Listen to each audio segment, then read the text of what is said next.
Rajshahi Walker মোড়ে TIC limited নামে একটা অফিস ছিল। দিনে ব্যস্ততা, হাসি আড্ডা, কফির গন্ধ সব মিলিয়ে এক প্রাণবন্ত জায়গা। কিন্তু রাত নামলেই পুরো বিল্ডিংটা হয়ে যেত অদ্ভুতভাবে নীরব। ঈশান আর বাইজিৎ ছিল ওই অফিসের আইটি টিমের দুই বন্ধু। একদিন প্রজেক্ট ডেডলাইন থাকায় তারা দুজন সিদ্ধান্ত নিল রাত জেগে কাজ শেষ করবে।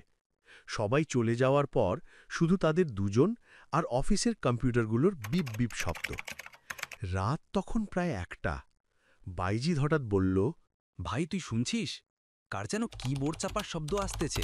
ঈশান হেসে বলল, আরে ওসব পুরান বিল্ডিং, সাউন্ড ইকো হয়, ভয় পাবি না। কিন্তু শব্দটা থামছিল না। একটা নির্দিষ্ট ডেস্ক থেকে টিক টিক টিক করে কিবোর্ডে টাইপ করার আওয়াজ আসছিল। তারা গিয়ে দেখে ওই ডেস্কে কেউ নেই, কিন্তু মনিটরটা অন আর স্ক্রিনে ধীরে ধীরে টাইপ হচ্ছে, হু আর ইউ। ভাইজিদের মুখ সাদা হয়ে গেল। ঈশান সাহস করে মাউস ধরল, কিন্তু মাউস নড়ছিল না। কিবোর্ডও বন্ধ, অথচ লেখাগুলো নিজে নিজেই টাইপ হচ্ছে। তারপর হঠাৎ অফিসের সার্ভার রুম থেকে আলো নিভে গেল। দরজাটা নিজে থেকেই চির করে খুলে গেল। ভেতর থেকে ঠান্ডা বাতাসের সাথে একটা মৃদু গলায় শব্দ ভেসে এলো, আমার প্রজেক্ট এখনো শেষ হয়নি।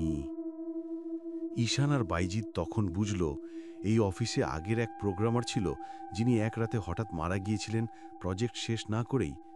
নাকি এখনও তিনি কোড লিখতে আসেন ডেডলাইন মিট করার জন্য।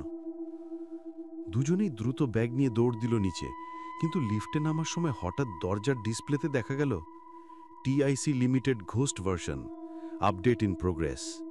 আর তার নিচে লেখা, developed by Ishan and Baizid. তারপর সব অন্ধকার। শেষে অফিসের কেউ আজও বলে, রাতের দিকে সার্ভার রুমে মাঝে মাঝে টিক টিক শব্দ শোনা যায়, আর স্ক্রিনে ঝলক দিয়ে ওঠে দুটো নাম, ঈশান আর বাইজিদ।